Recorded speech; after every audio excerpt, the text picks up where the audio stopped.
I dressed up carefully to welcome my husband, who had been in the army for 10 years. When I saw him walk through the door, I excitedly wrapped myself in a towel and hid. I wanted to surprise him. But when I saw the man's face clearly, I realized he wasn't my husband at all. So I quickly grabbed a frying pan and slammed it hard against the back of his head. You're not my husband! Your husband is dead.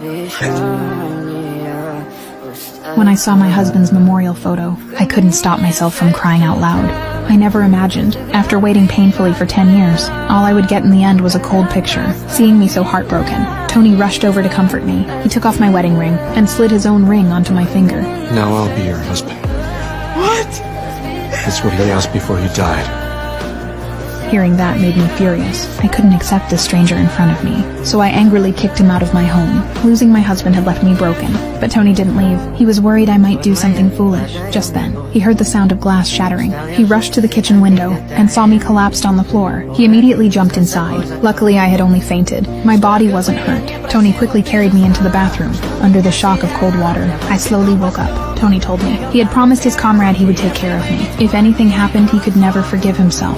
I knew he meant well, but I still couldn't accept it. I told him to leave right away, but when I came out of the bathroom, I saw Tony had put on my husband's clothes. In that moment, it felt like my husband had come back to me. I walked up behind him, gently leaned on his shoulder, and poured out all the years of longing and heartache. Hearing this made Tony ache with sympathy. He slowly turned around, gently stroked my face, and without realizing it, we kissed. From that moment on, I slowly began to accept him. We spent every day doing the things we loved, and our feelings for each other grew stronger. When he saw me sinking into longing again, Tony would sweetly bring me flowers to cheer me up. I gradually realized I had fallen in love with this man, but just as I decided to accept it all, Tony suddenly put on his uniform and told me goodbye. He said he had received an urgent mission and had to leave immediately.